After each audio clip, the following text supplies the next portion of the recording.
పోలీసులు ఏదో చేస్తాం మేడం, మేము కంపల్సరీగా న్యాయం చేస్తాము, ఇన్వెస్టిగేషన్ చేస్తున్నామని చెప్పి అంటున్నారు. కాబట్టి కూడా నేను వెయిట్ చేస్తా. చట్టం తన పని తను చేసుకొని పోతుంది. చూస్తాను ఎంతవరకు ఆ పని అవుతుందో. ఎందుకంటే వాళ్ళు చేయకపోతే మాత్రము తప్పకుండా ఆ వ్యక్తికి కావచ్చు, మాకు కావచ్చు, న్యాయం జరిగేలాగా మేమే చేసుకోవడం జరుగుతుంది. ఎందుకంటే ఈ విధంగా నంద్యాలలో రౌడీలుగా గూండాలుగా తిరిగే చిల్లర బ్యాచ్ అంతా ఆలగడ్డకు వచ్చి రౌడీజం చేస్తామంటే ఇక్కడ చూస్తూ కూర్చున్న వాళ్ళు ఎవడూ లేడు. అసలు నంద్యాల బ్యాచ్ వచ్చి ఆలగడ్డలో రౌడీజం చేస్తుంది.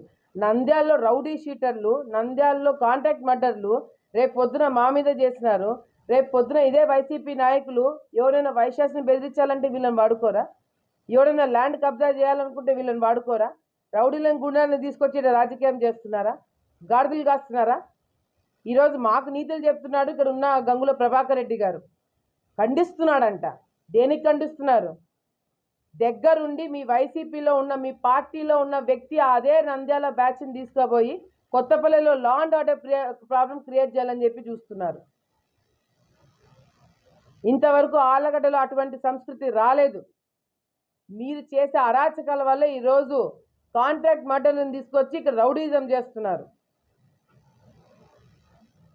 నేను ఎటువంటి పోలీస్ డిపార్ట్మెంట్ వాళ్ళ మీద పెట్టట్లేదు, నేను పెట్టను.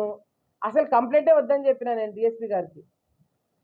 నిన్న రాత్రి సిఐ వాళ్ళందరూ మొన్న రాత్రి మా ఇంటికాడికి వస్తే అసలు మేము కంప్లైంట్ ఇవ్వదలుచుకోలేము, మాకు వద్దు కంప్లైంట్, మేము ఇవ్వదలుచుకోలేము, మాకు నమ్మకం లేదు, పోలీస్ డిపార్ట్మెంట్ పైన కానీ వ్యవస్థ పైన మాకు నమ్మకం లేదు, మాకు ఎట్లా న్యాయం చేయించుకోవాలనే మేమే చూసుకుంటామని చెప్పి చెప్పడం జరిగింది. లా అండ్ ఆర్డర్ ప్రాబ్లం రేపు పొద్దున ఇంకెవరికైనా జరగచ్చు అని చెప్పి అంటే అప్పుడు కంప్లైంట్ ఇవ్వడం జరిగింది. అసలైతే కంప్లైంట్ కూడా నేను ఇవ్వదలుచుకోలేదు మా తరపు నుంచి. మా వాళ్ళకు కూడా చెప్పిన కంప్లైంట్ ఇవ్వడం వేస్ట్ అని. రౌడీజం కాదు ఇది, ఫ్యాక్షనిజం కాదు ఇది. కాంట్రాక్ట్ మర్డర్ని తీసుకొచ్చి అటాక్ చేపిస్తారా? మళ్ళీ ఆయన ప్రెస్ మీట్ పెట్టి అంతవరకు ప్రెస్ మీట్ పెట్టలేదు, ప్రభాకర్ రెడ్డి గారు అంతవరకు ప్రెస్ మీట్ పెట్టలేదు. ఎక్కడ వైసీపీ నాయకుల పేర్లు బయటకు వస్తాయని చెప్పేసి ఈయన ప్రెస్ మీట్ పెట్టి నేను బౌన్సర్లను తెప్పించుకున్నానంట, నేను బయట వ్యక్తులు వచ్చాడని చెప్పి ఈయన నా మీద ఈసీ కంప్లైంట్ చేస్తాడంట. ఏమన్నా బుద్ధి జ్ఞానం ఉండి మాట్లాడుతున్నారా? ఎవడు అవుట్సైడర్లను తెచ్చింది నేను చూపించాలా ఫోటోలు? గంగుల కిషోర్ వెనకల ఎందుకు మనుషులు తిరుగుతున్నారు? కాంట్రాక్ట్ మర్డర్లు చేసిన వాళ్ళు, రౌడీయిజం గూండాయిజం చేసిన వాళ్ళు, నంద్యాల తిరుగుతున్న వ్యక్తులు ఎందుకు ఆళ్ళగడ్డలో పెట్టుకొని తిరుగుతున్నారు?